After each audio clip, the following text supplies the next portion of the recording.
Hello, my future doctors. This side your Biovali ma'am, Amisha Saraswat, and I welcome you all on our YouTube channel MedJX. तो बच्चों आज की class में हम plant physiology का next chapter पढ़ने जा रहे हैं which is plant growth and development. ये चैप्टर बाकी के जो दो हमारे प्लांट फिजियोलॉजी के चैप्टर्स के जो थे उनके कंपैरिजन में थोड़ा सा याद करने वाला चैप्टर ज़्यादा है। इसमें चीज़ों को रिटेन करना इज़ वेरी इंपॉर्टेंट। पिछले दोनों चैप्टर भी वैसे थे बट वहाँ हाँ था कुछ के समझना है कि अच्छा इसके बाद ये इसके बाद ये ऐसी कहानी चल रही थी, बट यहाँ तुम्हें कुछ चीज़ों को काफ़ी ज़्यादा रटना पड़ेगा। सबसे ज़्यादा दिक्कत आती है हार्मोन्स के फंक्शंस, क्योंकि ऐसा लगता है कि ये फंक्शन तो इस हार्मोन का भी है, इस हार्मोन का भी है, कौन सा हार्मोन एक दूसरे का एगोनिस्ट है, इंटेगोनिस्ट है, ये सारी चीज़ें हमें समझनी पड़ेंगी। So now without wasting any time let's start the chapter. तो तुम लोग अपने हाथ में पेन और नोटबुक लेके तैयार हो जाओ। स्टार्ट करते हैं हमारे चैप्टर को और सबसे पहले बात करते हैं बच्चों डेवलपमेंट की। देखो दो टर्म्स होते हैं, एक होता है ग्रोथ, एक होती है डेवलपमेंट। ये केवल इस चैप्टर के टर्म्स नहीं है, बॉटनी या बायोलॉजी के टर्म्स नहीं है, ये एक साइकोलॉजिकल या साइकोलॉजिकली कह लो, तुम्हारी फिलोसॉफिकल टर्म्स भी हैं। ऐसा होता है, देखो ग्रोथ क्या होती है, एक इरिवर्सिबल चेंज होता है बॉडी में। और डेवलपमेंट क्या होती है, डेवलपमेंट तुम्हारे जीने से लेकर के जब तुम पैदा हुए हो उसके मरने तक की जो पूरी लाइफ स्टाइल या पूरी लाइफ में जो चेंजेस आए हैं, दैट इज डेवलपमेंट। अगर मैं क्लियर वर्ड्स में बोलूँ, so growth is more quantitative and development is more qualitative. ठीक है, तो यहाँ हम सबसे पहले बात करते हैं डेवलपमेंट की। सो एनसीईआरटी के according what is development? Development includes all the changes that organisms go through during its life cycle from germination of seed to senescence. यहाँ पर हम सीधे से बात करें प्लांट्स की, इसलिए यहाँ पे सीड जर्मिनेशन वाला वर्ड यूज किया गया है। एनिमल्स की बात होती तो उनके बर्थ का वर्ड यूज हो जाता। Now what is senescence? अगर बिल्कुल देसी भाषा में बोलो तो सेनेसेंस इज बुढ़ापा ऑफ प्लांट। प्लांट का बुढ़ापा क्या होता है? सेनेसेंस। ठीक है, now the most important thing to be noted is कि इस पूरी स्टेज में डेथ को इंक्लूड नहीं किया जाता। जैसे होता क्या है, स्टार्टिंग में हमारे जो सेल्स होते हैं वो बहुत छोटू छोटू होते हैं, ऐसे चुटकू चुटकू से, है ना। फिर धीरे धीरे क्या होते हैं, सेल एलोंगेट करते हैं, एलोंगेट करेंगे, फिर आगे जाके क्या होगा, प्रॉपर मैच्योरेशन होगा।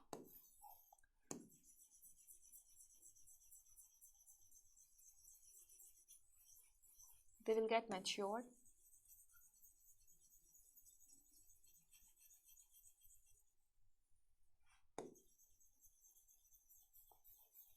अरे जल्दी हो जाओ, जल्दी हो जाओ, जल्दी हो जाओ। उसके बाद इनका बुढ़ापा आएगा। So we have this region to this, this to this. इस वाली स्टेज को क्या बोलते हैं? मेरिस्टेमेटिक। ठीक है, सेकेंड वाली स्टेज को क्या बोलते हैं? इलोंगेशन। और थर्ड वाली स्टेज को हम क्या बोलते हैं? मैच्योरेशन। अब बच्चों मेरिस्टेमेटिक से अगर प्लांट्स के सेल्स को इलोंगेशन में जाना है तो उसको अपनी प्लाज्मेटिक ग्रोथ करनी पड़ेगी। When I use the term प्लाज्मेटिक growth it means protoplasm is elongating. ठीक है, तो यहाँ से यहाँ जाने में यू रिक्वायर प्लाज्मेटिक ग्रोथ, यहाँ से यहाँ जाने में यू रिक्वायर्स प्लाज्मेटिक ग्रोथ। ठीक है, और एलोंगेशन से मैच्योरेशन में जाने के लिए what you require is maturation and differentiation. Differentiation क्या हो जाता है? जब ऑर्गेनिज्म का जो सेल्स है उनको अपनी पूरी प्रॉपर मैच्योरेशन हो जाती है, उनको पता चल जाता है that this is the function that actually I have to perform. उससे पहले एकदम ऐसे समझ लो, मैच्योरेशन इज सेटल्ड जिंदगी और ये वाली जो है वो अनसेटल्ड वन है। जब तुम्हें अपना पता चल जाता है कि मुझे ये फंक्शन करना है, मैं इस फंक्शन को करने के लिए बना हूँ या बनी हूँ, उस टाइम पे वी आर डिफरेंशिएटेड, हम दूसरों से क्यों अलग हैं, दैट इज डिफरेंशिएशन। ठीक है, अब इसके बाद क्या हो जाएगा? सेल विल बिकम बूढ़ा, यानी कि senescence. Senescence and senescence is followed by death. अब ये जो पूरी इसकी लाइफ साइकिल है, इसमें जो स्टेज को डेवलपमेंट के अंदर कंसिडर किया जाता है वो स्टेज है कहाँ से कहाँ तक? मेरिस्टेमेटिक से लेकर के केवल सेनेसेंस तक। डेथ को हम किसी भी सूरत में डेवलपमेंट का पार्ट नहीं मानते, क्योंकि जो मर गया उसकी डेवलपमेंट ही क्या होगी, है ना। तो बुढ़ापे तक की कहानी इज डेवलपमेंट। तो ये पेज समझ में आया? ओके, चलो आगे बढ़ते हैं। Let's talk about plasticity. देखो जैसे तुमने मेंडल की बातें पढ़ी थी, तो मेंडल ने ये बोला था कि हमारे सारे कैरेक्टर्स जीन से रेगुलेट होते हैं, लेकिन फिर हम आगे बढ़े, आगे जाके हमें पता चला, ये मैं तब बोल रही हूँ जब तुम जानते हो कि तुम ड्रॉपर बैच के अगर स्टूडेंट हो सकता है 11th क्लास के बच्चों को समझना है, मतलब बेसिक सी बात है। हमारे को लगता है कि हमारे जो भी कैरेक्टर्स है वो जीन्स रेगुलेट करता है, but this is not the case. Our characters can also be govern by the environment, मतलब जीन्स और इन्वायरमेंट मिलकर हमारे कैरेक्टर्स को सपोर्ट करती है। तो same is the case with the plants also. Plants में क्या होता है, उनका जो फिनोटाइप है, फिजिकल अपीयरेंस है, वो चेंज होती रहती है with respect to their life stage, किस लाइफ स्टेज पे है वो, या फिर किस एनवायरनमेंट पे है। ठीक है, ऐसे समझो जैसे यहाँ पर एक कंडीशन है, प्लास्टिसिटी का एग्जाम्पल है हेट्रोफिली। एग्जाम्पल हेट्रोफिली, फेली। प्लास्टिसिटी क्या है? Physical appearance gets changed with respect to life stage, या तो लाइफ स्टेज के रिस्पेक्ट में या फिर एनवायरमेंट, मतलब प्लास्टिक की तरह हो, मोल्ड हो जाते हो। ओके, तो यहाँ पे तुम्हें एग्जाम्पल्स याद रखने हैं, कौन सा हमारा एनवायरमेंट की वजह से और कौन सा हमारा लाइफ साइकिल की वजह से है। तो जैसे यहाँ पर लाइफ फेज का एग्जाम्पल है कॉटन, कोरिएंडर, लार्कस्पर। तो यहाँ पे तुम देख रहे हो जुवेनाइल स्टेज का जो कॉपर ये लार्कस्पर है वो ऐसा दिखता है, और अडल्ट स्टेज का जो लार्कस्पर है वो ऐसा दिखता है। So this is heterophylly due to life phase. और अगर मैं बात करूँ एनवायरमेंट की, तो यहाँ पे बटरकप का एग्जाम्पल है। टेरेस्ट्रियल हैबिट का बटरकप ऐसा दिखता है, और वाटर हैबिटेट का जो बटरकप है वो ऐसा दिखता है। तो ये तुम्हें याद करना पड़ेगा, इस पेज को तो याद ही करना है।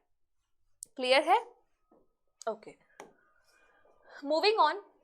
What are the phases of growth? हम जो ग्रोथ पढ़ रहे हैं, ग्रोथ यानी कि ग्रोथ एक तरीके से डेवलपमेंट ही है, लेकिन उसका क्वांटिटेटिव एस्पेक्ट है। तो जब ग्रोथ बढ़ रही है तो क्या क्या स्टेजेस से होकर गुजरना पड़ेगा? So we have to go through meristematic, elongation, और जो हमारी मैचुरेशन वाली स्टेज है उससे जाएंगे।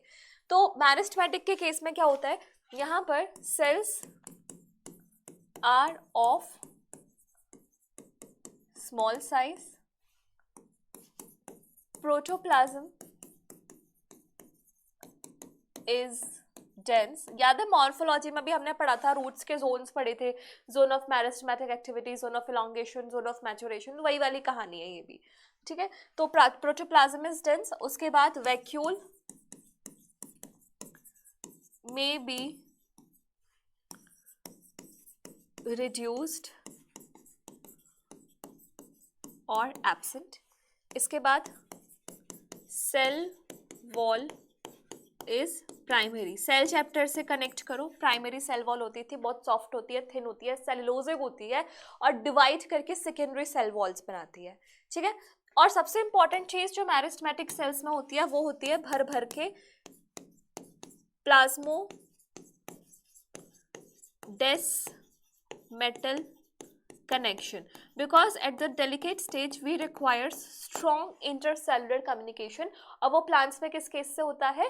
प्लाज्मोडेस्मेटा से। सो सपोज करो यहाँ पर तुम्हारे पास सेल्स हैं,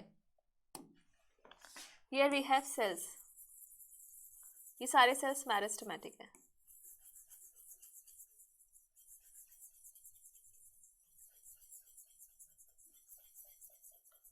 तो सब सेल्स के बीच में क्या प्रेजेंट होगा? ऐसे प्लाज्मोडेस्मेटा। ठीक है, अगर मैं बात करूं इलॉन्गेशन वाले रीजन की, तो यहां पर सबसे पहले प्लाज्मेटिक ग्रोथ होगी, प्लाज्मा इलॉन्गेट करेगा तभी तो इलॉन्गेशन होगा ना सेल्स का, सीधी सी बात है। इसके बाद vacuoles present, more cell walls gets deposited, और ज़्यादा सेल वॉल्स आ जाएंगी। ठीक है, ये सारी चीज़ हो जाती है, और क्या हो जाता है, प्रोटोप्लाज्म में थोड़ा सा न्यूक्लियस भी इलॉन्गेट कर जाता है।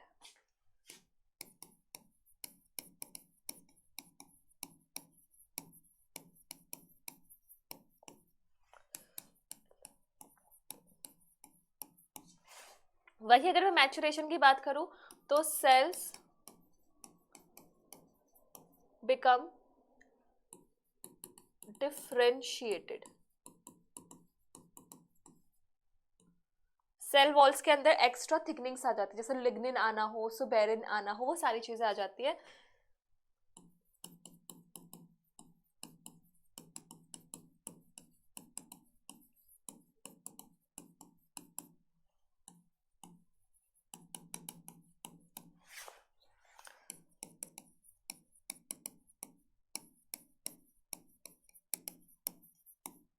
एक्सेट्रा, ये सारी चीजें। सबसे इंपॉर्टेंट यहाँ पे जो पॉइंट है वो है ये वाला, सबसे ज्यादा प्लाज्मोडेस्माटल कनेक्शन किस स्टेज पे होते हैं? मैरिस्टेमेटिक स्टेज पे, क्योंकि संभालने वाला कोई नहीं है, छोटा सा बच्चा है, उसको क्या जरूरी है कि हर सेल के बीच में कम्युनिकेशन बहुत अच्छा हो। ठीक है, good. Now let's talk about characteristics of growth. Growth की क्या कैरेक्टरिस्टिक्स है? तो बच्चों देखो, हम हमेशा से, जब से तुमने बायोलॉजी स्टार्ट करी होगी तब से तुम पढ़ते आ रहे हो कि एनिमल्स की ग्रोथ रुक जाती है, प्लांट्स की ग्रोथ बढ़ती चली जाती है, बढ़ती चली जाती है। बट ये किस हद तक सच है और ये क्यों होता है? तो तुम्हें पता है कि जैसे ये प्लांट के बॉडी का एक्सेस है, तो प्लांट के बॉडी के एक्सेस में ये होता है रूट एपिकल मेरिस्टेम, ये होता है शूट एपिकल मेरिस्टेम। तो यहाँ पे मेरिस्टेमेटिक सेल्स की एक्टिविटी होने की वजह से क्या होती है? ग्रोथ का इलोंगेशन होता है। इतनी बात तय है। अब बात ये, सवाल ये कि मान लिया कि चलो प्लांट की हाइट इनडिटर्मिनेट है, एंडलेस है, बढ़ती जाती है, तो क्या प्लांट के ऑर्गन्स की भी हाइट बढ़ती जाती है? वो भी इनडिटर्मिनेट है। तो यहाँ पे एनसीईआरटी में साफ साफ वर्ड्स में मेंशन है कि प्लांट्स की ग्रोथ इनडिटर्मिनेट है, लेकिन प्लांट्स के जो ऑर्गन्स है उनकी ग्रोथ उनकी ग्रोथ इनडिटर्मिनेट नहीं है। ठीक है। और दूसरा, प्लांट्स के अंदर ओपन फॉर्म ऑफ ग्रोथ होती है। जो की पॉइंट्स है वो मैंने तुम्हारे सामने यहाँ पे लिखे हैं। जैसे सबसे पहले यहाँ पे लिखा हुआ है प्लांट ग्रोथ इज इनडिटर्मिनेट, लेकिन यहां पे हम 2 पॉइंट्स और ऐड कर सकते हैं।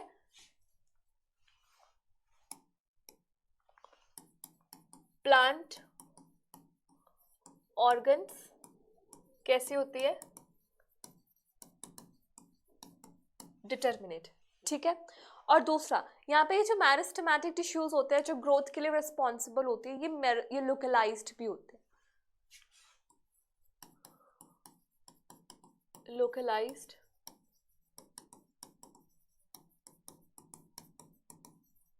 Meristematic tissue. ठीक है, जैसे एपिकल लोकलाइज्ड है, इंटरकैलरी लोकलाइज्ड है, लेटरल लोकलाइज्ड है। तो लोकलाइज्ड यहाँ पर मेरिस्टेमेटिक टिश्यूज प्रेजेंट होते हैं। Plant growth is measurable. क्या प्लांट की ग्रोथ को मेजर किया जा सकता है? बिल्कुल किया जा सकता है। जैसे अगर सेलुलर लेवल पे प्लांट की ग्रोथ को मेजर करना है तो सेल में तुम क्या चेक कर सकते हो कि उसका साइटोप्लाज्म का कंटेंट कितना बड़ा है। तो सेलुलर लेवल पे it can be checked by checking protoplasmic content. लेकिन क्या केवल यही तरीका है? नहीं, और भी तरीके हैं। जैसे इंक्रीज इन फ्रेश और ड्राई वेट। अब फ्रेश वेट क्या होता है, ड्राई वेट क्या होता है? यहाँ पे मैं जब स्टूडेंट थी तो मुझे भी कंफ्यूजन होती थी। किसी की भी बॉडी से जब तुम ताज़ा ताज़ा सेल निकालोगे जिसमें पानी भी होगा, तो उस टाइम पे उसका जो वेट होगा that is the fresh weight. और जब पानी निकालने के बाद, डिहाइड्रेट करने के बाद सेल में जो वेट बचेगा that will be the dry weight. तो फ्रेश वेट और ड्राई वेट दोनों कंपेयर कर सकते हो कि इंक्रीज हुआ है, डिक्रीज हुआ है। दूसरा, increase in length. Increase in length का एक बहुत फेमस एग्जाम्पल है जो नीट में पूछा गया है, that is example growth of pollen tube. Pollen tube की ग्रोथ है ना, लंबाई में जाता है नीचे ओव्यूल की तरफ to enter into the embryo sac. तो यहाँ पे इसकी जो ग्रोथ है उसमें लेंथ की ही इंक्रीमेंट हो रही है। तीसरा है इंक्रीज इन सरफेस एरिया। तुमने देखा होगा जैसे पत्ती है, ये नॉर्मल पत्ती है, जब ये भर जाती है तो ज़्यादातर ये ऐसी भी हो जाती है, ऐसे झुक जाती है। तो यहाँ पे इसका जो सरफेस एरिया इंक्रीज हो रहा है वो एक मेजर है इसकी ग्रोथ का। तो एग्जाम्पल है किसका? Increase in surface area of leaf. Leaf के सरफेस एरिया में increase. Increase in cell number, भाई लिविंग वर्ल्ड में पढ़ा था, increase in mass, increase in cell number, the twin characteristics of growth, है ना। तो सेल नंबर इंक्रीज है तो भाई सीधी सी बात है, ग्रोथ तो हो रही है। और लास्ट क्या है, लास्ट है इंक्रीज इन वॉल्यूम, वॉल्यूम में ग्रोथ होगी। अब जैसे मान लो किशमिश है, किशमिश में अगर ऑस्मोसिस से उसका साइज बढ़ रहा है तो वो भी ग्रोथ है, तो उसको ग्रोथ नहीं है ये नहीं कह सकते, ठीक है। So these are the characteristics जो बताते हैं कि ग्रोथ हो रही है या फिर नहीं हो रही है। और यहाँ पे इंक्रीज इन लेंथ वाले में से नीट में क्वेश्चन आया हुआ है। क्लियर, चलो let's move forward and talk about the growth rates. कोई अगर देखो ग्रोथ और ग्रोथ रेट में क्या डिफरेंस है, पर यूनिट टाइम की अगर मैं बात करने लग जाऊं तो it becomes itself the growth rate, है ना। ये तो तुम्हें फिजिक्स में भी पता होगा, रेट वगैरह वाली चीजें। So there are two types of growth rates बच्चों, एक होती है अर्थमेटिक, एक होती है geometric. It is very similar to what you studied in your maths AP and GP progression. तो अर्थमेटिक ग्रोथ में क्या होता है, यहाँ पर जो सेल है वो डिवाइड करता है, लेकिन इसके डिवीजन से जो दो सेल्स बनते हैं उसमें से एक सेल अपनी डिवाइडिंग कैपेसिटी को लूज कर देता है और बाकी सेल जो है वो डिवाइड करने के लिए आगे बढ़ जाता है। जैसे मैं इसको थोड़ा सा डायग्राम से समझाऊं तो ये एक सेल है, ठीक है, इसने डिवाइड करके दो सेल्स बनाए। अब इन दो सेल्स में से एक सेल डिवाइड नहीं करेगा और जो दूसरा सेल है वो फर्दर डिवाइड करेगा, फिर आगे जाके ये डिवाइड नहीं करेगा, ये डिवाइड करेगा, इस तरीके से चलता रहता है। लेकिन ज्योमेट्रिकल प्रोग्रेशन में वही है, 1 से 2, 2 से 4, 4 से 8, 8 से, इस तरीके से कंटिन्यू चलता रहता है, ठीक है। सो यहाँ पर और क्या दिया हुआ है, this is diagrammatic representation of arithmetic and geometric growth and stages during embryo development showing geometric and arithmetic phases. हमारी जब एम्ब्रियोनिक ग्रोथ होती है तो वहाँ पर कुछ जगह पर अर्थमेटिक ग्रोथ भी होती है, कुछ जगह पर ज्योमेट्रिक ग्रोथ भी होती है। जैसे अगर मैं तुम्हें ह्यूमंस के अंदर ही बताऊँ, रिप्रोडक्शन चैप्टर, तो वहाँ पर जो हमारा स्पर्मेटोगोनिया है वहाँ पर होती है ये वाली अर्थमेटिक ग्रोथ, है ना, अर्थमेटिक ग्रोथ। क्योंकि वहां से जो स्पर्मेटोसाइट्स बनते हैं, भाई अगर सारे स्पर्मेटोगोनिया स्पर्मेटोसाइट्स में कन्वर्ट हो गए तो मदर सेल तो खत्म, तो उस चीज को वापस से रिपोजिटरी की तरह एक्ट करते हैं one of the cell that is form by the mitosis of spermatogonia, ठीक है। तो डिफरेंट डिफरेंट जगह पर अर्थमेटिक एंड ज्योमेट्रिक प्रोग्रेशन दोनों देखने को मिलता है। तो यहाँ पे क्या है, जाइगोट है, जाइगोट डिवाइड करेगा, दो सेल बनेंगे, 2 से 4, 4 से 8, ये ज्योमेट्रिक सेल है, यानी कि जिसको हम बोलते हैं क्लीवेज डिविजन, ठीक है। उसके बाद arithmetic phase, cells that loses the capacity to divide, cells that, ये बस यहाँ पे दिखाया गया है कि अर्थमेटिक फेज में क्या हो जाएगा। कुछ सेल्स होंगे जो अपनी कैपेसिटी को लूज कर चुके हैं और कुछ सेल्स है जो डिवाइड करते जाएंगे, ठीक है। यानी कि हमारी body is have a mix combination of both types of growths. Next, ये ग्राफ है, यहाँ पे इक्वेशंस पूछ ली जाती है पहले तो कि कौन सी इक्वेशन किस कर्व के लिए है, या कर्व की शेप कैसी आती है और क्या वैल्यू क्या सिग्निफाई करती है। मतलब यहाँ पे तुम्हें कुल मिला के रटना ही है, ज़्यादा यहाँ पे दिमाग लगाने की ज़रूरत नहीं है तुम लोगों को। यहाँ पर अगर मैं हाइट ऑफ प्लांट को टाइम के साथ कंपेयर करूँ किसमें, अर्थमेटिक ग्रोथ में, तो वो कॉन्स्टेंटली बढ़ती चली जाती है, ठीक है। यहाँ पे एक लीनियर कर्व आता है, लीनियर, किसमें, अर्थमेटिक ग्रोथ में। इक्वेशन क्या होती है, LT is equals to N naught plus RT, where LT is equals to length at time t, L naught is equals to length at time 0, R क्या है, growth rate या फिर elongation per unit time. वही अगर मैं growth curve बनाऊं for geometric growth, जैसे size है, वेट है और टाइम है, तो यहाँ पे 3 स्टेजेस आती हैं। ये 3 स्टेजेस थोड़ा सा इंपॉर्टेंट है, तुम जहां भी जाओगे ना आगे तुम्हें यही वाला कर्व सबसे ज्यादा देखने को मिलेगा। Here we have a lag phase, ये वाली पूरी लैग फेज, उसके बाद एक्सपोनेंशियल फेज और फिर स्टेशनरी फेज। क्योंकि तुम्हें पता है कि ऐसा नहीं होता कि एकदम से ग्रोथ बढ़ जाए, पहले क्या होता है, न्यूट्रिशंस चाहिए होते हैं, इकट्ठा करा जाता है, अपना मेटाबॉलिज्म को बूस्टअप किया जाता है ताकि हम सेल डिवाइड करने के लिए तैयार हो जाए। तो स्टार्टिंग में लेग फेज है which is basically your preparation phase. उसके बाद जब नंबर इन्हांस हो जाएगा so it will be the exponential phase. लेकिन उसके बाद फिर स्टेशनरी आ जाएगी कंडीशन, क्योंकि न्यूट्रिशन डिफिशियंसी हो जाएगी, बहुत कुछ हो जाएगा, तो डेथ भी होनी है। ऐसा आइडियल कंडीशन मतलब एक इमेजिनरी कंडीशन है कि बढ़ती जा रही है, हाइट बढ़ती जा रही है, बढ़ती जा रही है, सब कुछ होता जा रहा है, बट हमारी जो आइडियल कंडीशन है, एक्चुअल कंडीशन है, प्रैक्टिकल कंडीशन है, वहाँ ऐसा नहीं होता। धीरे धीरे टाइम लगता है, एक्सपोनेंशियल ग्रोथ आती है और फिर स्टेशनरी हो जाती है।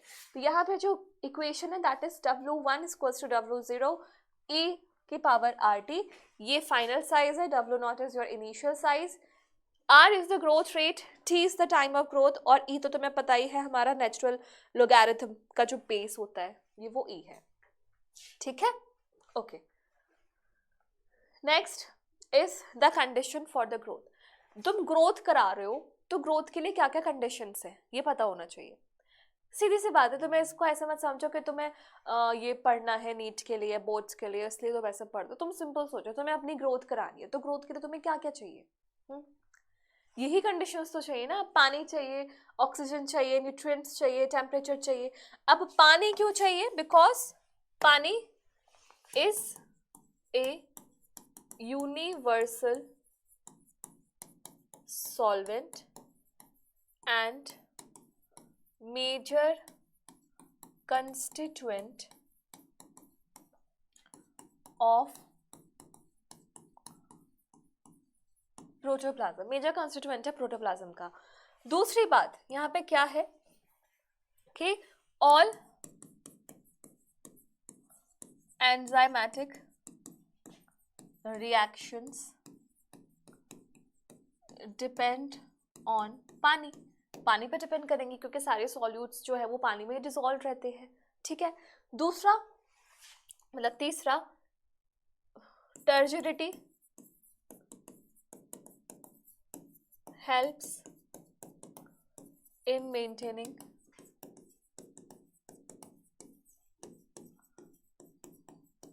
shape of cell. Shape of cell maintain करता है. टर्जिड क्या होता है? फुला हुआ सेल. टर्गर प्रेशर से ये टर्म आया है. जिस सेल में जितना पानी होगा उतना पानी दीवारों पर प्रेशर लगाएगा और उतना ही ज्यादा सेल जो है एक्सपेंडेड रहेगा. तो टर्जिडिटी अगर हुई सेल में तो cell will have a maintained shape, है ना, टोन बॉडी होगी उसकी. Plus helps in stomatal opening.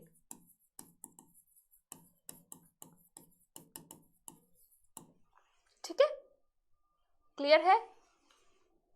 Next है ऑक्सीजन. ऑक्सीजन का क्या रोल है भाई? ऑक्सीजन का वही रोल है जो तुम्हारे लिए जरूरी है. Oxygen is very important. जो भी हमारी मेटाबॉलिक रिएक्शंस है वो ऑक्सीजन गवर्न करती है. और क्या होता है ऑक्सीजन से प्लांट्स की बॉडी में?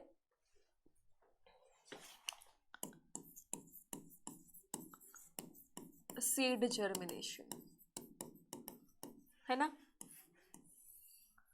क्यों? क्योंकि हमें पता है कि सीड्स के अंदर माइक्रोपाइली होता है. सीड्स के अंदर माइक्रोपाइली होता है. Morphology of flowering plants, hole होता है जिससे पानी और वाटर पानी और ऑक्सीजन एंटर करता है ताकि सीड जर्मिनेट कर जाए, है ना. तो सीड जर्मिनेशन में इंपॉर्टेंट है ऑक्सीजन.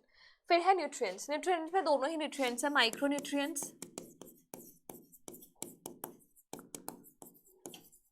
And macro nutrients. शुक्र मनाओ कि तुम्हें अभी न्यूट्रिएंट्स के बारे में ज़्यादा नहीं पढ़ना.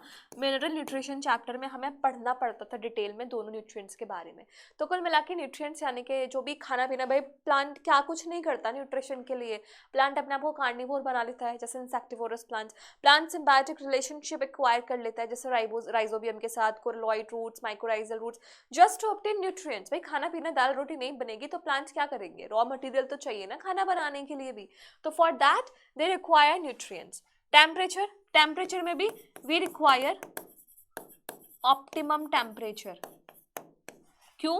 For enzymatic activity. मैंने तुम्हें कल की क्लास में बताया था ना, क्या बताया था कि अगर एंजाइमेटिक एक्टिविटी को प्रॉपर रखना है so you require optimum temperature and optimum pH because enzymes are protein which can be denatured by temperature and pH easily.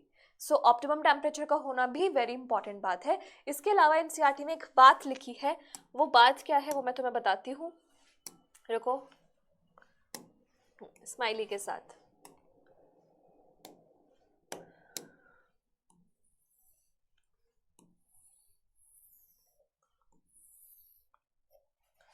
Light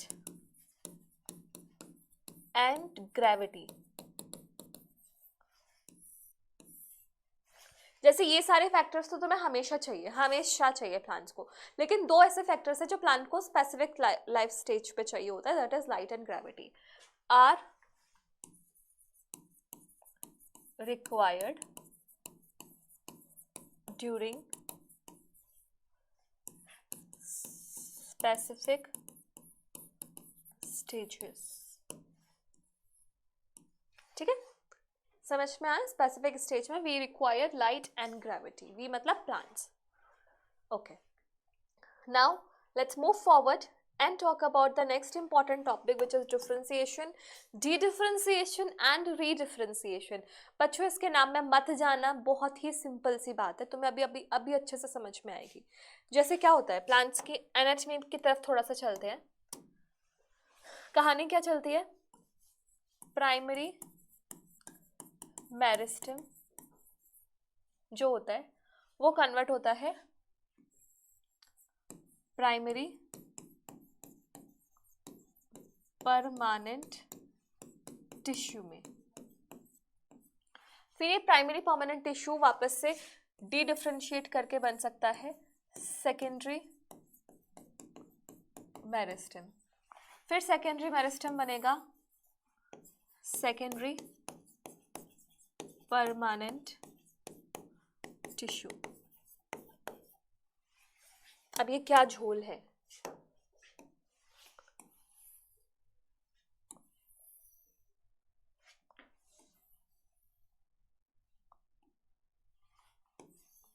देखो बच्चों, प्राइमरी मेरिस्टेमेटिक से प्राइमरी परमानेंट में जो कन्वर्जन होता है, this conversion is called as differentiation.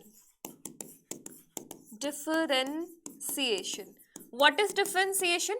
जब उसको पता चल जाता है, उसमें मैच्योरिटी आ जाती है, वो डिफरेंशिएट होके परमानेंट में कन्वर्ट हो जाता है। जब ये प्राइमरी परमानेंट टिश्यू वापस से सेकेंडरी मेरिस्टेम में कन्वर्ट होता है, तो इस प्रोसेस को हम बोलते हैं डी डिफरेंशिएशन।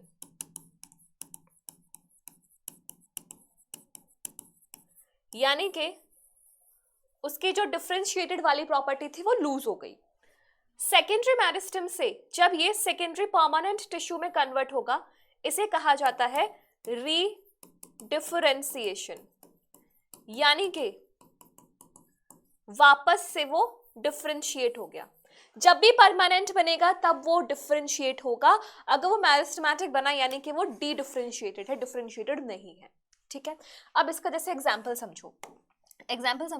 जैसे प्राइमरी मेरिस्टेम में तुम्हारे पास वो था, क्या था, जैसे एपिकल मेरिस्टेम होता है, ठीक है, या इंटरकैलरी मेरिस्टेम है।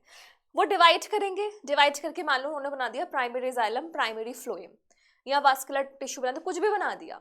अब वहां पर दोबारा से मेरिस्टेमेटिक टिश्यू एक्टिविटी जो है वो स्टार्ट होगी, तो वहां से दोबारा से मेरिस्टेमेटिक टिश्यू ग्रो करेंगे। जैसे सेकेंडरी मेरिस्टेम जो ग्रो करता था, तुम्हारा लेटरल मेरिस्टेम जो ग्रो करता था, वो एक सेकेंडरी मेरिस्टेम का एग्जाम्पल है। लेकिन लेटरल मेरिस्टेम आगे जाके परमानेंट टिश्यू भी तो बनवाएगा ना, क्योंकि हर meristematic tissue has to convert itself into permanent tissues. तो वो जो परमानेंट टिश्यूज बनाएगा, that will be the secondary permanent tissues. जैसे मैं यहाँ पे एग्जाम्पल दे देती हूँ। एग्जाम्पल याद करो, हम वो करते थे, क्या करते थे, टीएस बनाया था हमने एनाटॉमी ऑफ फ्लावरिंग प्लांट्स का। वहाँ पे हमने पढ़ा था medullary rays. Medullary rays divide करती थी। यहाँ पे पेरिसाइकिल ले लो, पेरिसाइकिल डी डिफरेंशिएट होके वो बनाते थे, क्या कहते थे, वास्कुलर कैम्बियम। याद है, कुछ याद है भेजे में, एनाटॉमी ऑफ फ्लावरिंग प्लांट्स वाला चैप्टर। अब ऐसे समझ लो, जैसे मान लो प्राइमरी मेरिस्टेम था, ठीक है। इस प्राइमरी मेरिस्टेम ने, पहले स्टार्टिंग में तो प्लांट की जिंदगी में भाई मेरिस्टेम ही होता है, ठीक है। इस प्राइमरी मेरिस्टेम ने बनाया, मान लो प्राइमरी जाइलम, प्राइमरी फ्लोएम, ठीक है। आगे जाके क्या हुआ, कुछ परमानेंट टिश्यूज के बाद वास्कुलर कैम्बियम आया, इनके बीच में वास्कुलर कैम्बियम आया। अब ये जो वास्कुलर कैम्बियम है, ये क्या है, सेकेंडरी मेरिस्टेम। क्यों? क्योंकि बाद में आया, पहले नहीं आया। और वास्कुलर कैम्बियम आया कहाँ से, अगर मैं उसकी बात करूँ तो किसकी, रूट्स की या किसी की भी, तो आया फ्रॉम पेरिसाइकिल,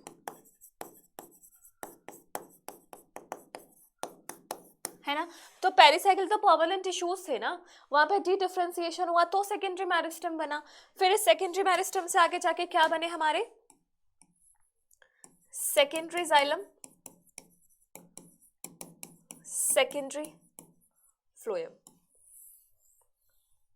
तो ये हुआ रीडिफरेंशिएशन। समझ में आया? यहां से यहां जाने के लिए इनका हुआ रीडिफरेंशिएशन। तो अगर तुम्हें सिंपल शब्दों में कोई एग्जाम्पल पूछ ले, अब तुम्हें बस एग्जाम्पल कोट करने हैं। डिफरेंशिएशन, डी डिफरेंशिएशन,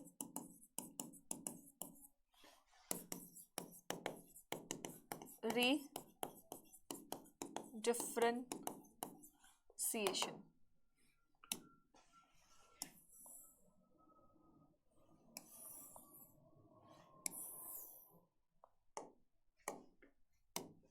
तो डिफरेंशिएशन में एग्जांपल ले लो तुम्हारे सारे सिंपल परमानेंट टिश्यूज, जैसे parenchyma,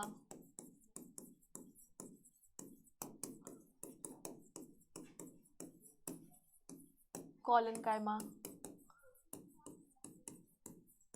sclerenchyma, primary xylem, primary phloem, ये सारे क्या हो जाएंगे? डिफरेंशिएशन का प्रोडक्ट्स।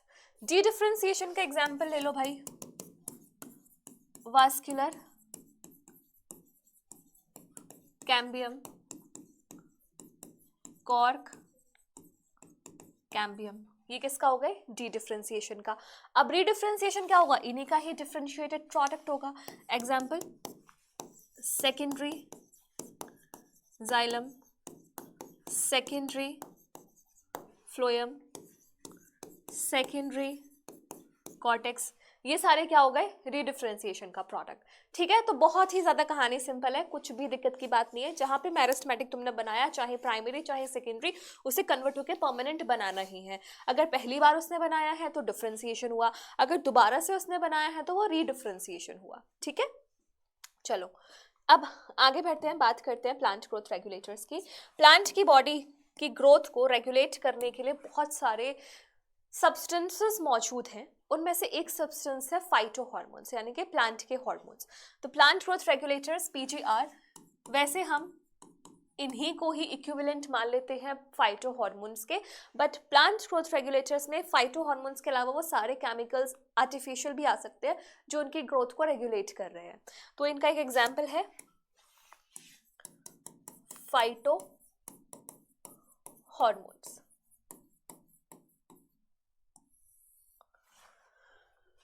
समझ में आया क्या? आया समझ में? ठीक है, अब यहाँ पे इनको हमें क्लासिफाई करना है, फंक्शन के बेसिस पे इनका क्या क्लासिफिकेशन है, एक बार वो देख लेते हैं। ठीक है,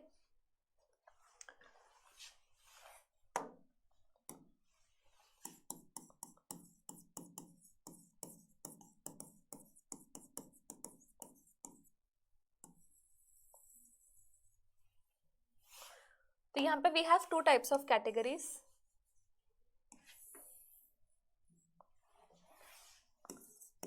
ग्रोथ प्रमोटर्स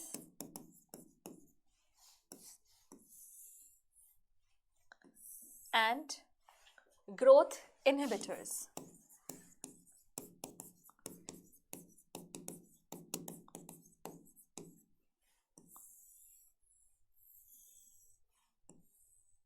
ठीक है, ग्रोथ प्रमोटर्स, ग्रोथ इनहिबिटर्स, नाम से पता चल रहा है growth promoters will increase the growth, growth inhibitors will decrease the growth. तो ग्रोथ प्रमोटर्स में आते हैं तुम्हारे ऑक्सिन, जिबरेलिन, साइटोकाइनिन।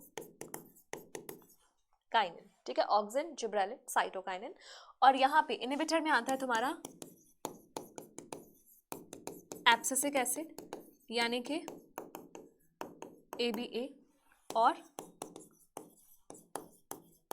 इथाइलिन। ठीक है, अब यहाँ पर NCERT में ये भी मेंशन है कि जो इथाइलिन है basically it entertains both the categories, part of both categories, दोनों ही कैटेगरीज का पार्ट है। ठीक है, अगर मैं तुम्हें बताऊं कि इनकी कंपोजिशन क्या है, केमिकल नेचर क्या है इनका, तो ऑक्सिन बच्चों बना होता है acetic acids, indoles, indole derivative है ये,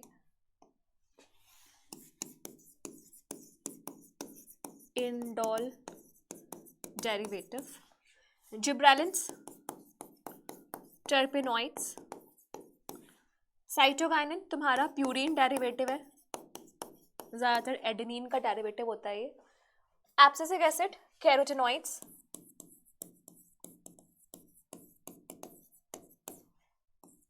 और जो हमारा इथाइलिन है वो तो तुम्हें पता है कि गैस है, वॉलेटाइल है, ठीक है। तो मैंने साथ में केमिकल कंपोजिशन भी लिख दिया। ऑक्सिन इंडोल डेरिवेटिव्स है, जिब्रेलिन टर्पेनॉइड्स डेरिवेटिव्स है, साइटोकाइनिन प्यूरीन डेरिवेटिव्स है, एब्सिसिक एसिड कैरोटेनॉइड डेरिवेटिव्स है, and your ethylene is gaseous and volatile, ठीक है। तो अब वन बाय वन हम सारे हार्मोन्स को डिटेल में स्टडी करते हैं कि किसने डिस्कवर किया था और क्या क्या इसके फंक्शंस थे। अब हमें वो सारी चीजें समझनी है, ठीक। So now let's talk about सबसे पहला हार्मोन ऑक्सिन। हमें हर हार्मोन की डिस्कवरी पढ़नी है एज वेल एज उसके फंक्शंस भी पढ़ने हैं। तो ऑक्सिन की अगर मैं बात करूं तो ऑक्सिन की डिस्कवरी बेसिकली एक एक्सीडेंटल डिस्कवरी थी, and you will be amazed to know कि सबसे पहली बार जो ऑक्सिन था वो ह्यूमन के यूरिन से आइसोलेट किया गया था, है ना। तो यहाँ पर वी हैव चार्ल्स डार्विन और उसका जो सन था फ्रांसिस डार्विन, वो ऐसे गार्डन में बैठे हुए थे और उन्होंने कुछ एक्सपेरिमेंट्स करके देखे। किसके साथ किए? कैनरी ग्रास की कॉलियोप्टाइल के साथ। What is coleoptile? जो टिप पोर्शन होता है ना शूट का, वो कॉलियोप्टाइल है। तब इन्होंने क्या किया एक्सपेरिमेंट, एक बार इनके एक्सपेरिमेंट पे थोड़ा सा गौर फरमा लेते हैं। ये कैनरी ग्रास, ठीक है। अब इस कैनरी ग्रास की ऊपर वाली पोर्शन क्या है? कॉलियोप्टाइल है। यहां से उन्होंने किया, जो एनसीईआरटी में वर्ड मेंशन्ड है मैं वो वर्ड बताती हूँ, unilateral illumination of light. Unilateral illumination of light का मतलब है एक डायरेक्शन में लाइट को सेंड किया। अब यहां पे बच्चों जो टिप होती है ना, ये tip, it is the site of auxin formation, ठीक है। ऑक्सिन फॉर्मेशन की साइट है। अब जब यहाँ पे लाइट गिर रही है, you have to imagine it in 3D। ये 3D इमेज है। अगर मैं इसको यहाँ से लाइट दे रही हूँ तो इसका इस वाले पोर्शन पे तो लाइट जा ही नहीं रही ना। अगर मेरे सामने से लाइट आ रही है तो पीछे तो लाइट जा ही नहीं रही ना, तो वाला केस है। तो इस वजह से क्या होता है, यहाँ पर ये जो पूरी ग्रास है, कैनरी ग्रास, इसके दो जोन्स पड़ जाते हैं, दो जोन्स, ठीक है। जो आगे वाला जोन है इट इज लाइट जोन, लिख लो इसको। और जो पीछे वाला जोन है उसको लिख लो डार्क जोन। अब क्या होगा, यहाँ पे दोनों ही जोन्स में सेल्स हैं, दोनों ही जोन्स में सेल्स हैं, ये सेल्स।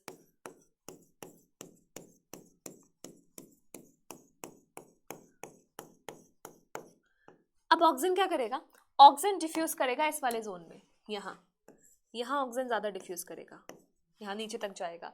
अब ऑक्सिन का काम होता है प्रमोशन, ग्रोथ का प्रमोशन। तो ये क्या करेगा? सेल्स का ग्रोथ, सेल्स को लॉन्गेट करेगा। अब यहाँ के सेल्स लंबे लंबे हो जाएंगे, यहाँ के सेल्स छोटे छोटे रह जाएंगे। तो क्या हो जाएगा? ऑटोमेटिकली बेंडिंग हो जानी है। कैसे हो रहा है? ऐसे, ये ऐसे झुक जाएगा,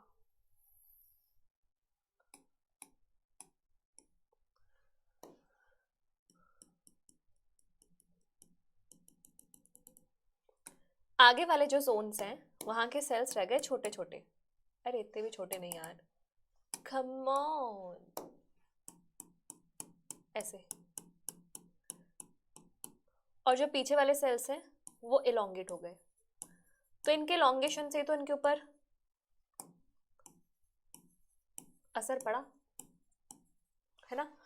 इस इलोंगेशन ऑफ सेल्स की वजह से यहाँ पे ऐसे झुकाव आया, तो ये इलोंगेट हो गए, ठीक है। और इसी चीज को हम क्या बोलते हैं? फोटोट्रॉपिज्म। यानी कि इनडायरेक्टली इन्होंने क्या देख लिया? फोटोट्रॉपिज्म,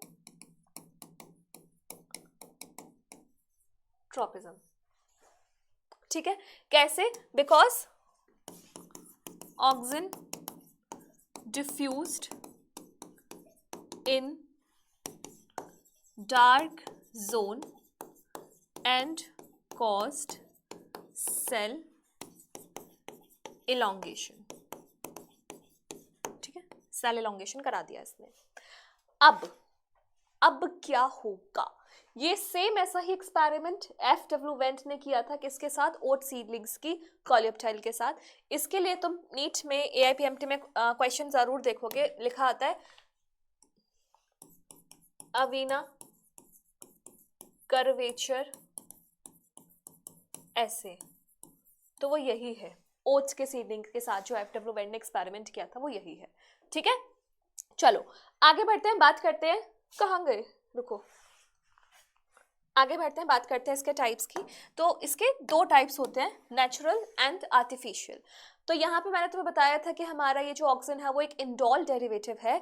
तो यहाँ के इसके नेचुरल के नाम के आगे इंडोल लगना ही लगना है। जैसे यहाँ पर ये है, it is indole acetic acid, this is indole butyric acid, कुछ भी अलग नहीं है, केमिस्ट्री में पढ़ते हो ब्यूटायरिक एसिड, एसिटिक एसिड। और ये है नेपथिलीन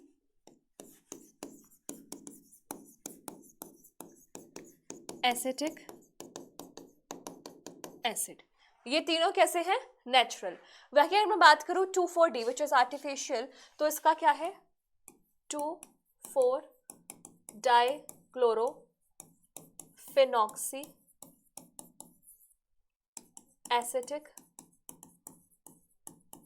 एसिड। ठीक है, ओके।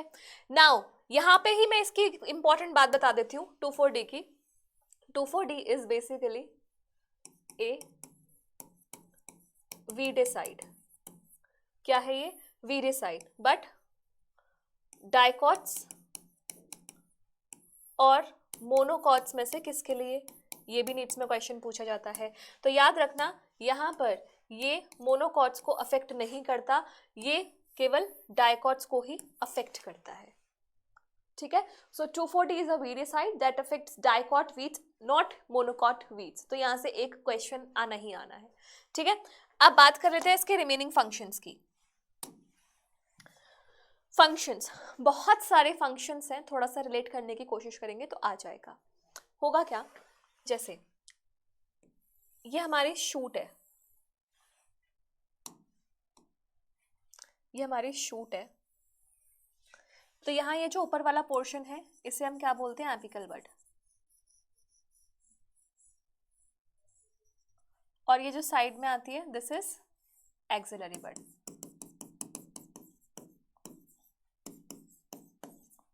और ये क्या है? एपिकल बड। अब है ना, ऑक्सिन की सीधी सी कहानी है, जो थाली में खाया उस थाली में मैं छेद नहीं करूंगा, यानी कि बहुत लॉयल है ऑक्सिन। ऑक्सिन बनता कहाँ है? ऑक्सिन बनता है इस टिप पे, शूट टिप पे। तो ये शूट टिप का ही इलोंगेशन कराता है और ये बदले में एक्सिलरी बड की ग्रोथ को रोक देता है। क्या बोला मैंने? ये शूट है, ये शूट को लंबा कराता जाएगा लेकिन इसके साइड्स की जो ग्रोथ है उसको रोक देगा। And this property is called as apical dominance. Apical dominance यानी कि केवल apical bud will grow, axillary buds will be inhibited. Apical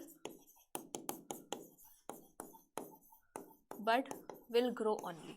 ठीक है,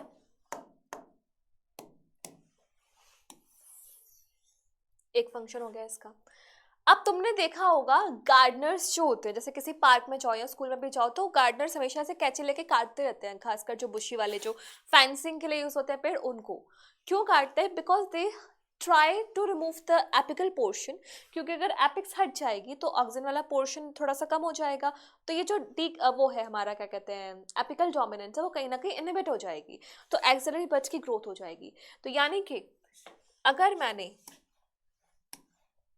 इस प्लांट का डीकैपिटेशन किया, decapitation, what is decapitation? Removal of apical bud. अगर मैंने इसका डीकैपिटेशन किया तो उसकी वजह से क्या हो जाएगा? एक्सिलरी बड्स की जो ग्रोथ है वो स्टिमुलेट हो जाएगी। Growth of axillary but starts या इंक्रीज, सॉरी, इंक्रीज। एंड ये जो प्रॉपर्टी है ये यूज की जाती है, used in hedge making and tea plantation।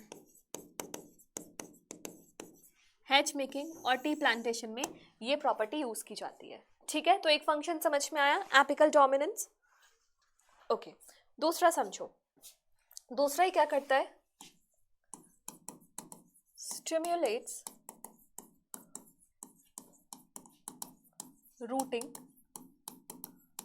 In stem cutting. Stem cutting एक वेजिटेटिव रिप्रोडक्शन का मेथड है जहाँ पे स्टेम्स को इनके नोट्स वाले पोर्शन से काट के हम जमीन में गाड़ देते हैं। तो वहाँ अगर तुम ऑक्सीजन डालोगे तो वहाँ पे उसकी रूट्स भी निकल आएंगी। ठीक है, तो रूट स्टिमुलेट कराने का काम करता है। तीसरा क्या करता है, induce parthenocarpy. Example, tomatoes. Parthenocarpy कोई नई बात नहीं है, फ्रूट विदाउट फर्टिलाइजेशन। अगर बिना फर्टिलाइजेशन के फ्रूट्स बनेगा तो सीधी सी बात है सीड नहीं होगा। तो बिना बीज के अगर टमाटर बनाना है तो ऑक्सीजन का एप्लीकेशन करना पड़ेगा। इसके बाद हेल्प्स इन जाइलम डिफरेंशिएशन। इसके अलावा क्या करता है, ये जैसे प्लांट्स में ना कुछ न्यू पार्ट्स भी होते हैं जो नए नए बन रहे होते हैं, और प्लांट्स में कुछ ओल्ड मैच्योर पार्ट्स भी होते हैं। तो एक सही जो जस्टिस है वो क्या होगा प्लांट के लिए, कि जो न्यू प्लांट्स है जो भी फॉर्म हो रहे हैं वो तो नीचे ना गिरे, लेकिन जो ओल्डर पार्ट्स है, मैच्योर पार्ट्स है, वो फॉल ऑफ कर जाए। तो ऑक्सीजन बड़ा ही समझदार है, ये क्या करता है, जो यंगर पार्ट्स है उनका तो जो एब्सेशन है उसको रोकता है, ओल्डर पार्ट्स के एक्सप्रेशन को प्रमोट करता है। सो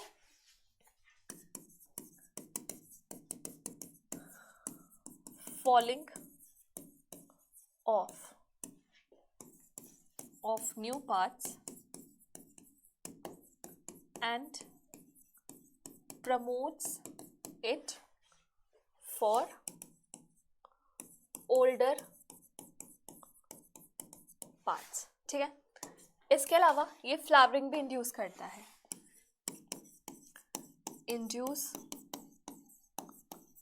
फ्लावरिंग किसमें, इन पाइनएप्पल्स। पाइनएप्पल में फ्लावरिंग इंड्यूस करता है, और ये जो फ्लावरिंग है वो फीमेल वाले फ्लावर्स बनवाता है ज़्यादातर। ठीक है, फीमेल फ्लावरिंग इंड्यूस कराता है। ये हो गए parthenocarpy, routing induce parthenocarpy, xylem differentiation, falling of, induce flowering, यही फंक्शंस है। और क्या है, सेल एलोंगेशन, फोटोट्रोपिज्म।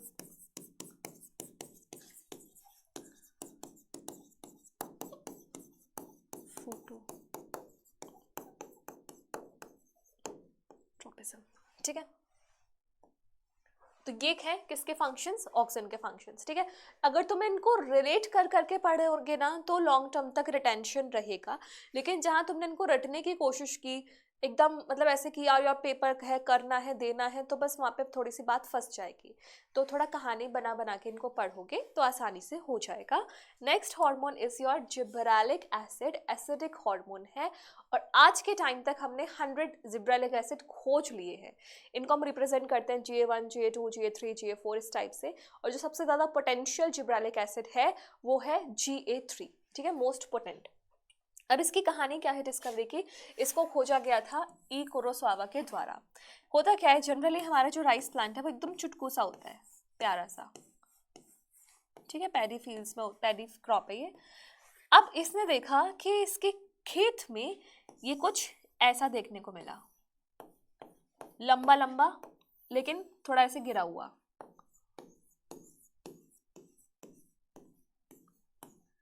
ऐसे लंबा तो हो रहा था लेकिन झुक जा रहा था। ठीक है, इसे यानी कि बीमारी हो गई थी। क्या है ये, राइस प्लांट।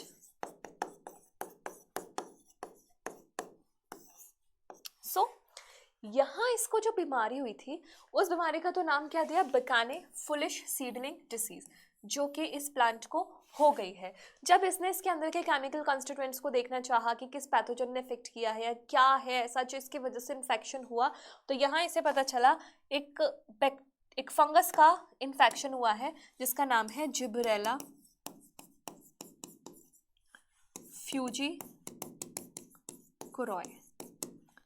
जिब्रेला फ्यूजीकुरोय जो कि एक फंगस है और ये एक एस्कोमाइसिटीज का मेंबर है। एस्कोमाइसिटीज ये एनसीईआरटी में नहीं है कौन सी क्लास का मेंबर है, बट एस्कोमाइसिटीज का मेंबर है ये।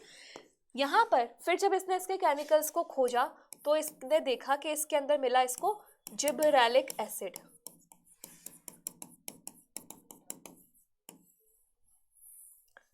जिसने प्लांट को ऐसी बीमारी कॉज कराई। अब ये जिब्रेलिक एसिड में से जो मोस्ट पोटेंट है जो मैंने तुम्हें अभी बताया वो कौन सा है, GA3। ठीक है, GA3 इसका मोस्ट पोटेंट वर्जन है। Next, after discovery let's talk about its function. ये चलना फंक्शन फंक्शन फंक्शन फंक्शंस।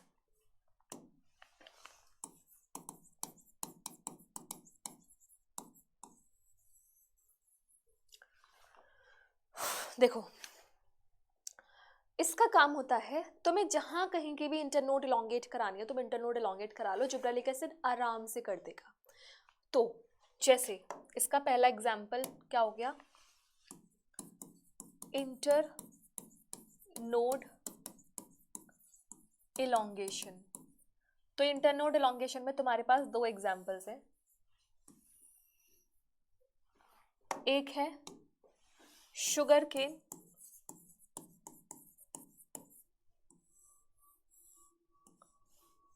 ठीक है, और एक है तुम्हारा ग्रेप वाइन।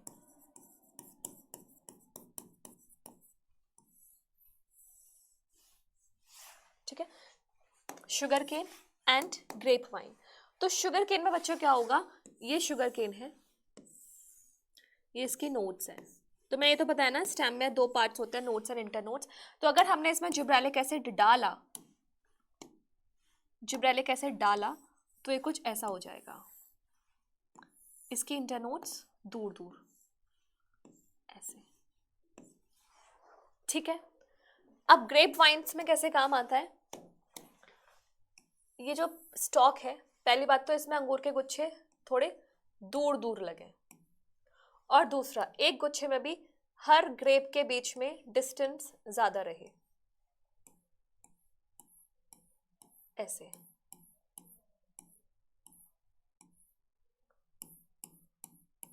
ताकि सबको वेल एरेटेड स्पेस मिले।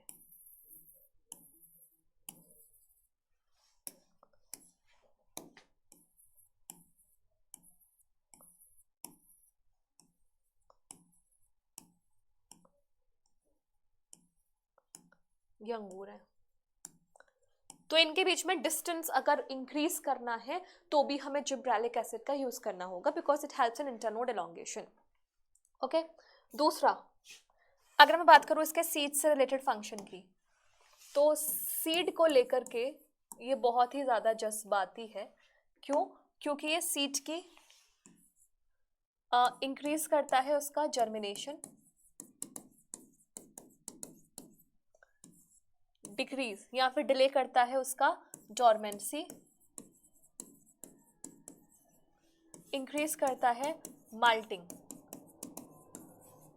ताकि यूज हो सके ब्रूइंग इंडस्ट्रीज में, to be used in brewing industries. ठीक है, माल्टिंग वाला प्रोसेस भी इंक्रीज करता है। दूसरा, assures proper shape attainment of fruits like apple to increase their market period.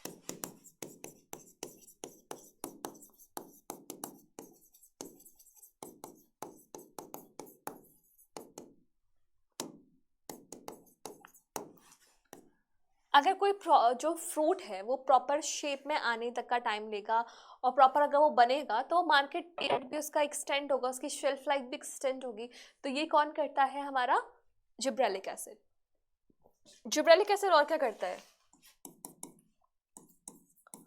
Cause bolting. Bolting में क्या होता है? कुछ प्लांट्स होते हैं जो कि रोजेट हैबिटेट के होते हैं। रोजेट हैबिटेट मतलब एकदम चुटकू से प्लांट, एकदम कॉम्पैक्ट। जैसे कि तुम वो खाते हो कॉलीफ्लावर, कैबेज, बीट, ये सारे जो प्लांट्स हैं, ये क्या होता है, ये तुम्हें ना इनको फ्लावर बनने से पहले ही काट लिया जाता है। तुमने देखा होगा कि पत्ता गोभी है या फिर जो कॉलीफ्लावर है, वहाँ पर बहुत ज़्यादा नोट्स होती हैं और नोट्स के बीच में जो इंटरनोट्स है वो बहुत छोटी होती हैं।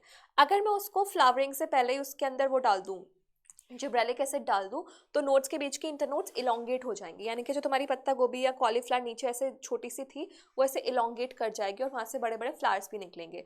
तो रोजेट हैबिटेट के प्लांट्स की हाइट का इलोंगेशन कराना is called as bolting. So here क्या होता है? Application of gibberellic acid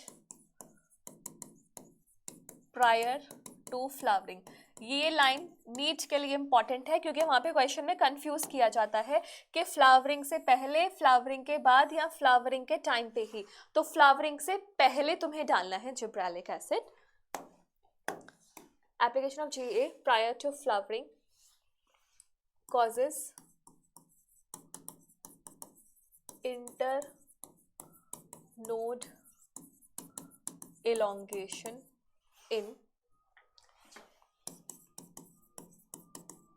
plants with rosette habitat. Example: beet, cauliflower, cabbage.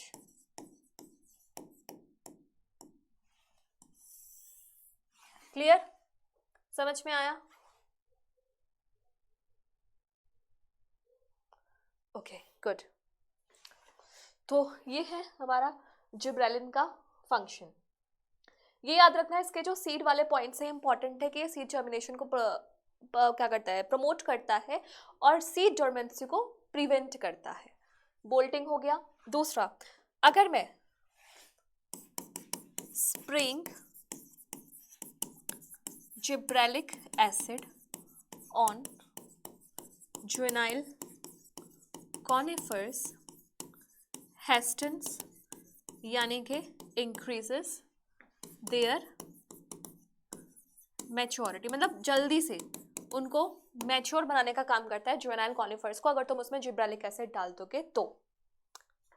ठीक है, समझ में आया? तो ये जिब्रेलिक एसिड। इसके बाद बात करते हैं साइटोकाइनिन की। साइटोकाइनिन नाम is similar to cytokinesis which is cell division. तो यहाँ से हमें एक चीज़ पता चल गई कि cytokinin is going to promote the cell division. तो यहाँ इसके डिस्कवरी की बात करें तो यहाँ पर सबसे पहले एफ स्कूग एंड कोवर्कर्स जो इनके साथ काम कर रहे थे, they were working on the callus of tobacco plant. What is callus? Tissue culture में अगर तुम्हें थोड़ा सा याद हो कि टिश्यू कल्चर में क्या होता है, प्लांट्स के परमानेंट टिश्यूज़ को लेते हैं, उनको डी डिफ्रेंशिएट करके मैरिस्टेमेटिक टिश्यू में कन्वर्ट करते हैं। ये जो ग्रुप है मैरिस्टेमेटिक टिश्यूज़ का, इसी को बोलते हैं कैलस, जिनमें प्रॉपर न्यूट्रिएंट्स वगैरह डाल के इसको हम मैच्योर प्लांट्स की तरह बना सकते हैं। तो यहाँ ये जो ग्रुप ऑफ सेल था, ये जो कैलस था, इन्होंने इसमें क्या डाला हुआ था? इन्होंने इसमें ऑक्सिन डाला हुआ था। इन्होंने इसमें और क्या डाला था? Yeast extract, coconut milk, etcetera. नहीं नहीं नहीं, एक सेकंड रुको, ये तो बाद में डाला है, पहले तो ऑक्सिन डाला था। हाँ, पहले इन्होंने ऑक्सिन डाला, फिर इन्होंने देखा यार ऑक्सिन से भी कुछ नहीं हो रहा, इंटरनोड एलोंगेट ही नहीं हो रहा, अब क्या करें? तो इन्होंने क्या किया, फिर सेकंड स्टेप में, फर्स्ट स्टेप में ये डाला, फिर सेकंड स्टेप में उन्होंने एक्सट्रैक्ट्स डाले थे। किसके? एक्सट्रैक्ट्स ऑफ यीस्ट DNA, उसके अलावा एक्सट्रैक्ट्स ऑफ कोकोनट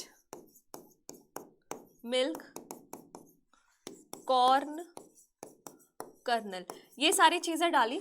तो उन्होंने देखा कि ये जो कैलस है इसके सेल्स ऐसे इलोंगेट करने लगे।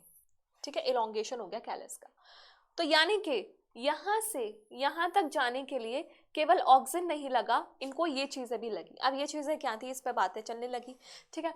तो क्या हुआ, मिलर इटाल मतलब उनके जो साथ में काम करने वाले कोवर्कर्स थे उनके लिए यूज किया गया, कुलीग्स के लिए। तो 1955 में ही crystallised kinetin autoclaved herring sperm DNA. Autoclaved basically autoclaving एक टेक्निक होती है जहाँ पे स्टेरलाइज किया जाता है चीज़ों को। तो हैरिंग मछली के स्पर्म के डीएनए से इन्होंने काइनेटिन निकाला, and kinetin is basically your artificial cytokinin. Natural cytokinin हम प्लांट बेस्ड साइटोकाइनिन को बोलेंगे, और उसके अलावा कहीं और से मिल रहा है तो इट विल बी आर्टिफिशियल। तो अगर तुमसे नीट में आर्टिफिशियल साइटोकाइनिन का नाम पूछे so it is your kinetin, ठीक है। प्यूरिन है, प्यूरिन, पिरामिडीन, ठीक है। और अगर नेचुरल वाले का नाम पूछे तो इट इज योर जियाटिन। जियामेज से नाम आया है, जियामेज यानी कि योर कॉर्न। तो ये किससे मिला, कॉर्न कर्नल से एंड कोकोनट मिल्क से। सो अगर मैं इसके फंक्शंस की बात करूं, पहले इसके लोकेशन की बात करूं, तो ये location wise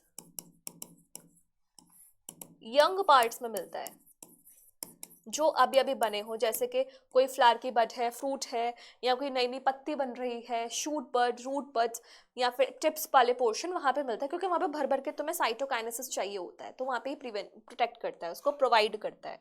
so let's talk about the functions. पहली बात, बुढ़ापे का सहारा साइटोकाइनिन हमारा क्या करेगा, prevents senescence by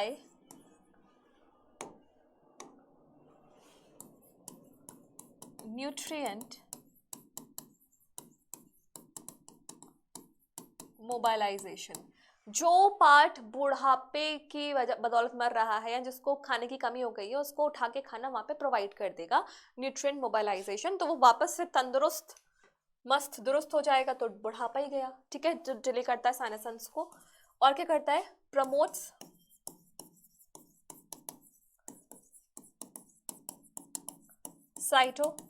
cytokinesis promote करता है, यानी कि मैं एक तरीके से बोलती हूँ बाइनरी फिशन को भी प्रमोट करता है।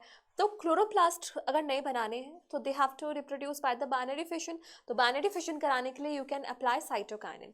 तो इसके साथ साथ ये और क्या करता है, क्लोरोप्लास्ट फॉर्मेशन, ठीक है। शूट एंड रूट फॉर्मेशन, लेकिन एडवेंटिशियस वाली। इसके अलावा और क्या करेगा, स्टोमेटल ओपनिंग,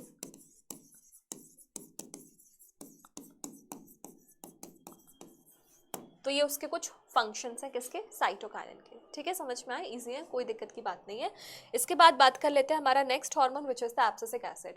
एब्सिसिक एसिड की कहानी कुछ इस तरीके से है कि इसको एक साइंटिस्ट ने एक जगह पे डिस्कवर नहीं किया था, ये 3 अलग अलग इंडिपेंडेंट रिसर्चर्स दुनिया के अलग अलग कोने में ऐसा कुछ सब्सटेंस ढूंढने की कोशिश किए थे, जहाँ पे इनको 3 अलग अलग सब्सटेंसेस मिले, इनहिबिटर भी, एब्सिशन भी एंड डोर्मिन। जब इनका केमिकल नेचर देखा गया, इन तीनों का केमिकल नेचर देखा गया, तो it was found to be same, और फिर इनको नाम दे दिया क्या, एब्सिसिक एसिड। एक ही कैटेगरी दे दी, एब्सिसिक एसिड, ठीक है। वैसे तो एब्सिसिक एसिड को हम स्ट्रेस हार्मोन भी बोलते हैं, it is also called as stress hormone, ठीक है। अब एब्सिसिक एसिड की कहानी क्या होती है, ये क्या करता है, पहली बात तो सीड्स का मैचुरेशन, डेवलपमेंट, डोरमेंसी रेगुलेट करता है, ठीक है। सीड के तीनों एस्पेक्ट्स को रेगुलेट करता है। दूसरा, ये क्या करता है, causes stomatal closure and helps to escape water stress. जाने अनजाने प्लांट्स को फायदा पहुंचा देता है। देखो जैसे मान लो प्लांट्स की बॉडी में पानी की कमी है, तो जो बचा कुचा पानी है वो प्लांट्स यूज थोड़ी ना करना चाहेंगे, भाई मरना थोड़ी ना है। तो एब्सिसिक एसिड क्या करता है, फटाक से के गेट बंद कर देता है। एंड गेट क्या है इनके स्टोमेटा के, स्टोमेटास है ना। तो स्टोमेटा के क्लोजर से जो पानी है वो ट्रांसपायर नहीं होगा, ट्रांसपिरेशन नहीं होगा, तो पानी का स्टेटस बॉडी में मेंटेन रहेगा। तो उस टाइम पे वाटर स्ट्रेस की कंडीशन को कोप अप करने में हमारा एब्सिसिक एसिड काम आता है। ठीक है। तीसरा, इट प्रमोट्स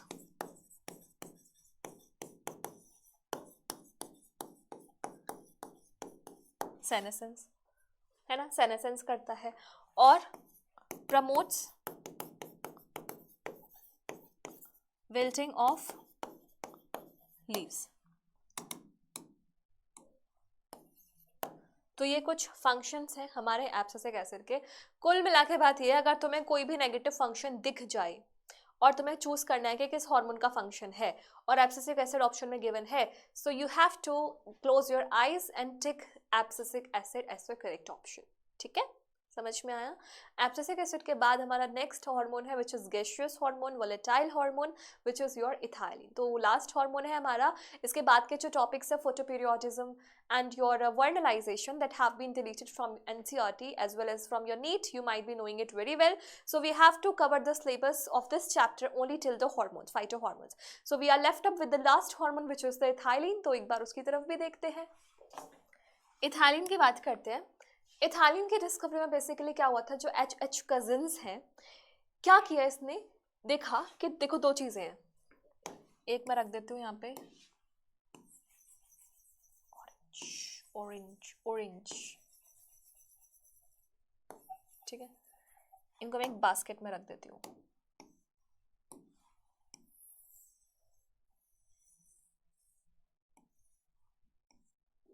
ऐसे बास्केट में राइपेंड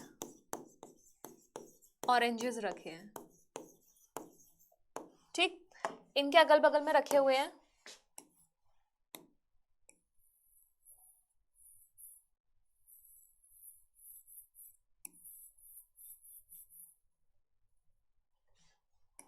कुछ ऐसे,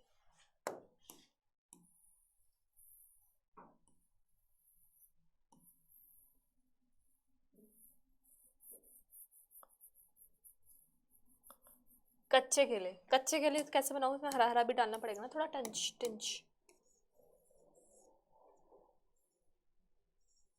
ऐसे। दीज आर अनराइपेंड बनाना,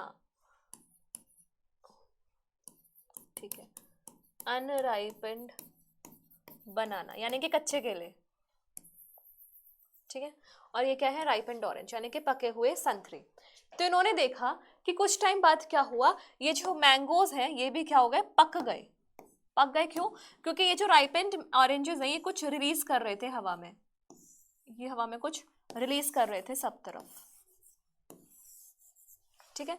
ये जो कंपाउंड है जिसके रिलीज होने की वजह से अनराइपेंड बनानास राइपेंड हो गए, that compound is called as your ethylene, है ना। तुम्हें चाहे 10th क्लास से कोई हार्मोन याद रहा हो या ना रहा हो, इथाइलिन सबको याद रहता है, because ethylene is hormone for fruit ripening,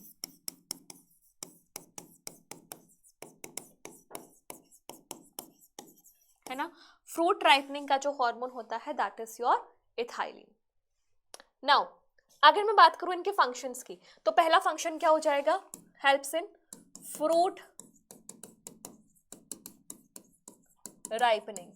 तुम्हें याद हो तो मैंने तुम्हें जब रेस्पिरेशन इन प्लांट्स वाला टॉपिक पढ़ाया था, वहां पे हमने रेस्पिरेटरी क्वेश्चन पढ़ा था, वहां मैंने तुम्हें बताया था कि जो रेस्पिरेशन करने वाले फ्रूट्स हैं या सीड्स हैं उनका आरक्यू जो वैल्यू होता है वो 1 से ज़्यादा होता है। तो जब राइपनिंग हो रही होती है ना उस टाइम पे जो फ्रूट्स उनका रेस्पिरेशन रेट बहुत ज़्यादा बढ़ जाता है, इसे कहा जाता है क्लाइमेक्टिक रेस्पिरेशन। सो यहाँ पर फ्रूट्स के अंदर क्या होती है, क्लाइमैक्टिक रेस्पिरेशन यानी कि इंक्रीज्ड रेस्पिरेटरी रेट, ठीक है। दूसरा यहां से पूछा जाता है ट्रिपल रिस्पॉन्स, ट्रिपल रिस्पॉन्स ये सीड से रिलेटेड है और यहाँ पे 3 चीजें देखी जाती है। हॉरिजॉन्टल, रुको पहले axis,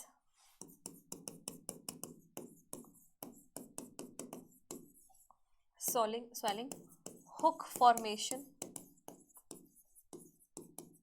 apical hook formation, axial swelling and horizontal growth.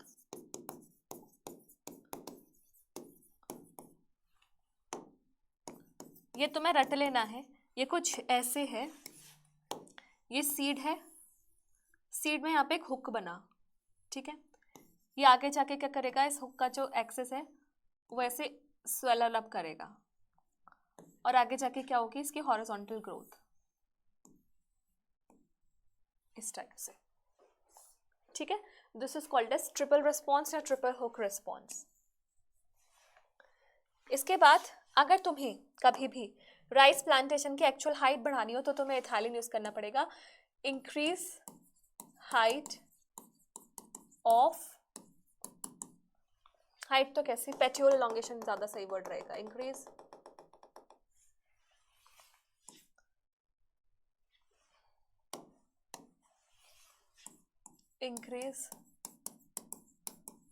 पेट्यूल length इन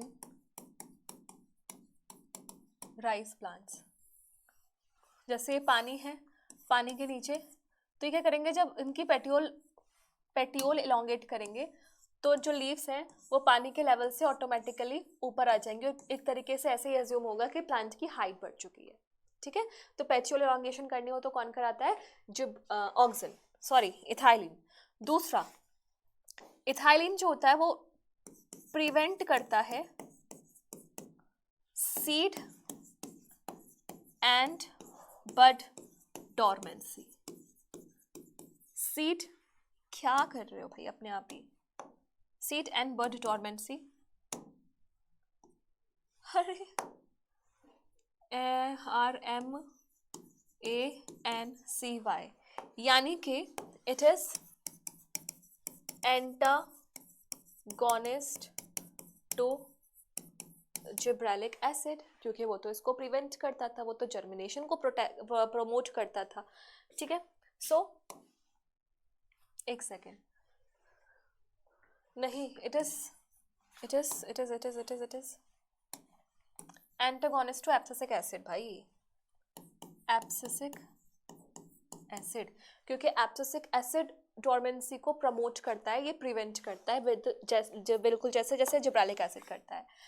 तो दूसरी बात जो मैं यहाँ पे बताना चाह रही थी वो ये थी कि helps in seed sprouting, tuber growth etcetera, ठीक है। और क्या करता है ये, फ्लावरिंग इन मैंगोज, फ्लावरिंग इन मैंगोज, और क्या करता है, अश्योर्ड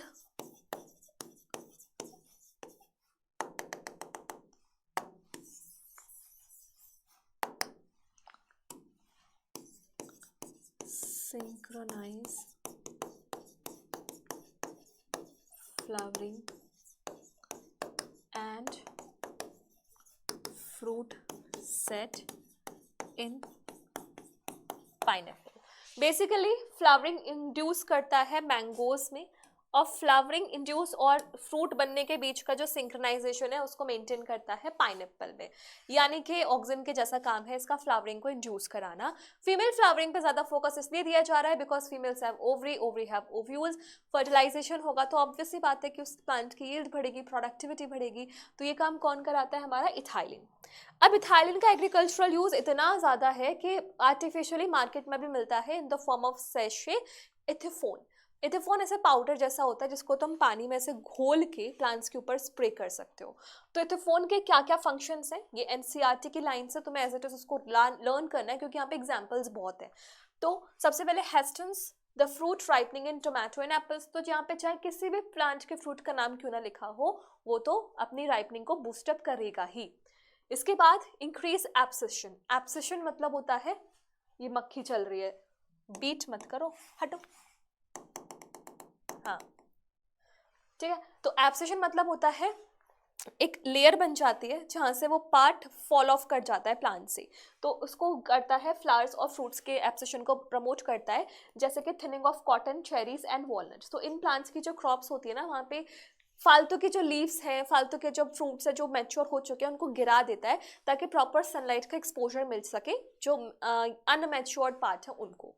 इसके अलावा promotes female flowers in cucumbers. Female flower को जहाँ भी बढ़ाना है उसका एक ही टारगेट है, ताकि उस प्लांट की प्रोडक्टिविटी बढ़े, क्योंकि फीमेल पार्ट अगर होगी तो फर्टिलाइजेशन होगा, प्रोडक्टिविटी बढ़ जाएगी। अगर मेल पार्ट होता तो वो तो बस पॉलन ही फेंक सकता है और क्या ही कर सकता है ना। तो ये इथोफोन का एग्जाम्पल था। सो हमने इथाइलिन भी कर लिया, हमने सारे हार्मोन्स कर लिए इस चैप्टर के। इस चैप्टर में तुम्हें सबसे ज़्यादा जो काम करना है वो करना है हार्मोन्स के फंक्शंस को याद करने में। सो उम्मीद है मैंने तुम्हें चैप्टर को अच्छे से समझाया होगा रटाने से पहले ऑब्वियसली। सो ऐसे ही हमने प्लांट फिजियोलॉजी को कवर कर लिया। तुम्हें प्लांट फिजियोलॉजी कैसी लगी ज़रूर बताना। मिलते हैं with the upcoming videos soon. Bye bye, take care, all the best.